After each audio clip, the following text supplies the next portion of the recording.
In other segments, I've described 4 types of conservatism. And you'll notice there's real points of conflict between these types of conservatism.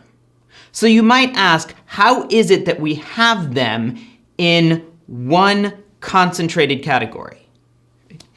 Well, one basic answer is that they're all opposed to what's sometimes called the Leviathan state. Right? So let me say a little bit about the Leviathan state. Right?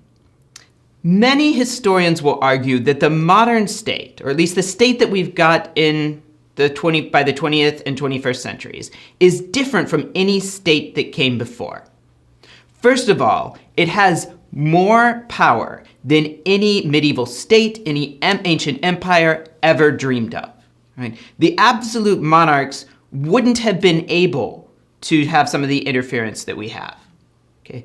So the idea that they could regulate what goes into your meals, right? The idea that they could tell you which schools you were going to send your children to and what the curriculum would be would have been unthinkable in the Middle Ages. It would have sparked a revolt. And if it didn't spark a revolt, right, it would have just been impossible. They didn't have the bureaucracy, right, and they didn't have the technology to do so.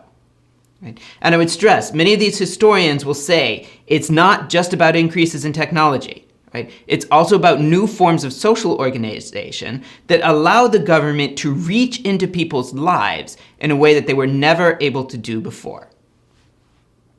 And of course, along with this, modern governments actually do regulate more of our lives than anyone did in the past. Right? Now, let me add to that an important philosophical point. The Leviathan state typically sees politics as involving primarily individuals and the state, right? With nothing that has definite rights and structure in between. Right? So everything is a matter of the state, the rights and privileges of the state and the individuals, and everything else is derivative from that. Right? All right. Now, so what's the idea here? Well, the family, right, the idea is the family has no inherent pre-political structure that the state is bound to support. The local community has no rights except that's given to it by the centralized state. Okay? Guilds, churches, corporations have no rights except what the government chooses to grant. Now, it's important to say, many times the Leviathan state is accompanied with a series of rights, but that tends to be individual rights.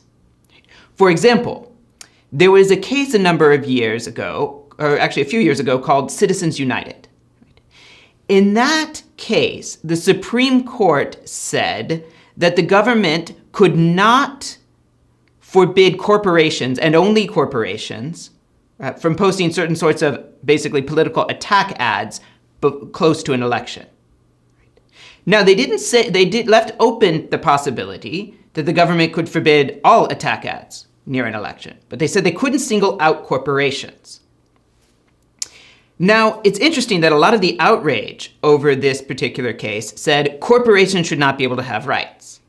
And the outrage is understandable in a context where it seems like corporations exercise more control than we might like, and especially more influence over politics. But it's interesting to notice that the supporters of Citizens United also took care to emphasize that rights for corporations was only a kind of shorthand. Right? In particular, Justice Scalia insisted that corporations don't have free speech rights. Individuals have free speech rights, and they have the right to express them in corporate form. That is, they have the right to organize a corporation in order to express their opinions. And the fact that they've organized themselves in that way, right, cannot be a reason for limiting their speech rights when others have it. Right? So basically, if an extremely wealthy individual, right, can put an attack ad on TV, then 10,000 not so wealthy individuals should be able to pool their money, create a corporation, and have it put an advertisement on television. Right? Now, one of the ironies in this is that the New York Times came out with an editorial strongly condemning Citizens United. Right? And a lot of people then said, wait a minute, the New York Times is a corporation. Right? So the New York Times, one of our prominent newspapers, has just said that they themselves do not have free speech rights. Right?